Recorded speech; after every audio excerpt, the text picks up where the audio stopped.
جو ہے پتنگبازی کا آغاز کہاں سے ہوا، اور ہمارے بہت ساری اس میں چیزیں ہیں، تو وہ ساری چیزیں بھی اس میں شامل ہیں۔ تو یہ ایک اللہ تعالیٰ کی طرف سے یہ سب چیزیں ہوئیں کہ یہ سب یکجا ہو گیا ہے کام، اور بس یہ سلسلہ اسی طرح سے چل رہا ہے۔ اور میں آپ کو اپنی اصناف کے حوالے سے اب ضرور بات کرنا چاہوں گی، اور یہ آج میں نے تفصیل سے اس لیے بتایا کہ تاکہ ایک سند رہے اور علم میں یہ رہے کہ کون کون سی میری کلیات آ چکی ہیں، اور ان پر جو ہے یہ کن لوگوں نے بات چیت کی ہے اور کیا حوالہ ہے۔ بس میرا یہ ہے کہ میں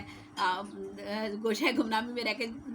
جو لوگ کام کر رہے ہوتے ہیں تو پھر وہ ان کو اتنا فرصت ہی نہیں ہوتی کہ وہ بہت زیادہ لوگوں سے میل جول ان کا ہو، لیکن اللہ تعالیٰ کا شکر ہے، اس کا احسان ہے رب کریم کا کہ ہر بڑے شخص نے، ہر بڑے آدمی نے، ہر بڑے میرے سینئر شعراء نے مجھے بہت عزت و مقام دیا اور میری بہت حوصلہ افزائی کی۔ اور جب میں اسکول کے زمانے سے ہی لکھتی تھی، بالکل بچپن سے میں نے آغاز کیا تھا لکھنے پڑھنے کا، تو تب سے ہی مجھے ان سب لوگوں کی جو حوصلہ افزائی نے مجھے یہاں تک مقام اور مرتبہ دیا کہ میں آگے کام اپنا آگے بڑھاتی رہوں۔ تو یہ چیزیں چلتی رہیں، اور اس میں سب سے بڑا ہاتھ میرے والدین کا، میرے والد کا، کیونکہ میرے والد کو مطالعے کا بہت شوق تھا، اور بہت کتابیں میں نے اپنے گھر میں اپنے بچپن میں دیکھی۔ ابتدا میں ساحر لدھیانوی سے متاثر ہوئی تھی، اور انہی کی انقلابی شاعری نے مجھے ایک راستہ دکھایا، اور وہ راستہ یہی تھا کہ حق و انصاف کے لیے، اور عدل و انصاف، حق و انصاف اور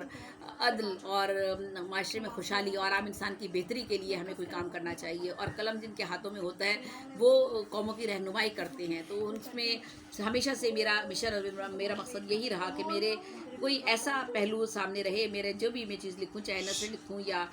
میں شاعری کی طرف جاؤں، تو اس میں یہی ہو کہ اس سے کسی نہ کسی کو کوئی فائدہ پہنچے، یا میں ان لوگوں کی آواز بن سکوں جو خود اپنے مسائل کو بیان نہیں کر سکتے، اور ان کے مسائل کا کسی نہ کسی طرح سے حل سامنے آ سکے۔ تو یہ آج بھی میری کوشش ہے۔ ایسا نہیں ہے کہ میں نے رومانی شاعری نہیں کی، رومانوی شاعری بھی میں نے کی ہے، ہر انسان کرتا ہے، اس میں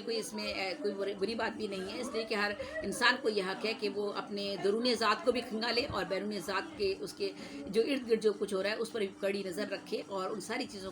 کا مطالعہ کرے اور ان سب کو سامنے لے کر آئے۔ تو وہ بھی شاعری میری اس حوالے سے موجود ہے، لیکن میری کوشش ہوتی ہے کہ مشاعروں میں بھی میں ایسا کلام پیش کروں۔ مجھے اچھا ہی نہیں لگتا، شاید میری نیچر کچھ اس طرح کی ہے کہ اچھا نہیں لگتا کہ خواتین مشاعروں میں اسٹیج پر جو ہے وہ گا کر کچھ کلام پیش کرے، اور پھر عشقیہ کلام ہو اور پھر لوگ انہیں داد دے، تو وہ مجھے خود مطلب میری اپنی نیچر ہے، یہ کوئی اس میں ایسی بات نہیں ہے۔ گانا، آواز کا اچھا ہونا، لہن سے کلام پڑھنا بھی ایک بڑا فن ہے، وہ تو خیر مجھ میں نہیں ہے، لیکن یہ میری اپنی کوشش ہوتی ہے کہ میں ایسا کلام پڑھوں، بے شک اس پہ مجھے داد ملے یا داد نہ ملے۔ اور آج تک میرا یہی رہا ہے کہ میری کوشش یہ ہے کہ جو میں نیا کلام لکھتی ہوں وہ، یا نیا کلام جتنا بھی ہے، ہر پروگرام میں نیا کلام پیش کروں۔ یہاں اکیڈمی ادبیات کراچی نے ایک پروگرام شروع کیا تھا، بلکہ میں ان کے ساتھ مددگار تھی، 2 سال بلکہ 3 سال تک ان کا پروگرام چلتا رہا، ہر ہفتے وہ ایک مشاعرہ کیا کرتے تھے۔ تو ہم 2 سال اور 3 سال تک، یعنی ہر ہفتے مشاعرہ ہونا، آپ سوچیے کہ کتنے مشاعرے ہوتے ہیں، اس میں میں نے ہمیشہ ہر مشاعرے میں، بلکہ میری کوشش ہوتی تھی کہ میں نیا ہی کلام پڑھوں۔ آج کل ہاں یہ ضرور ہوتا ہے کہ 100-150 غزلیں میرے سامنے ہیں، جن میں سے میں کچھ پڑھ لیتی ہوں، کیونکہ وجہ میری یہ ہے کہ یہ جو اتنی ضخیم کلیات میرے سامنے ہیں، اور میں اس میں سے اتنا باریک لکھا ہوا ہے کہ میری آنکھیں اب جواب دے گئی ہیں، میں اس میں سے تلاش کر کے نئی غزلیں نکال کر نہیں لکھ سکتی کہ میں نے لکھ کر نیا کلام اپنا پیش کر سکوں اس کلیات میں سے نکال کر۔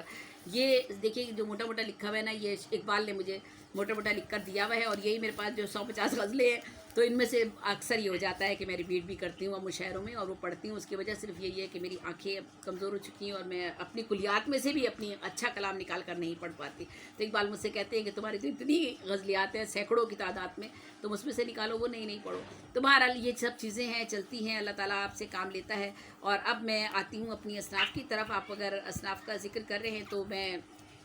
آج میں پہلے چاہتی ہوں کہ کچھ ان اصناف کی بات کروں جو اس سے پہلے میں کہیں بھی کسی بھی جگہ نہیں پڑھ سکی، نہ کسی مشاعرے میں، کیونکہ اصناف کا مسئلہ یہ ہے کہ کافی طویل ہوتی ہیں، اور وہ پوری کی پوری نہیں کہیں پڑھی جا سکتی۔ یہاں بھی میں بالکل نہیں پوری پڑھوں گی، بلکہ بہت مختصر انداز میں میں یہ بتاؤں گی کہ کون سی صنف کس طرح کی ہے اور کیا ہے۔ تو جیسے چہار بیت ہے، تو میں نے چہار بیت جو ہے میں وہ ایک آدھ بند آپ کو سنا دوں گی۔ یہ چہار بیت کی بھی اپنی ایک الگ ٹیکنیک ہے، ایسا نہیں ہوتا کہ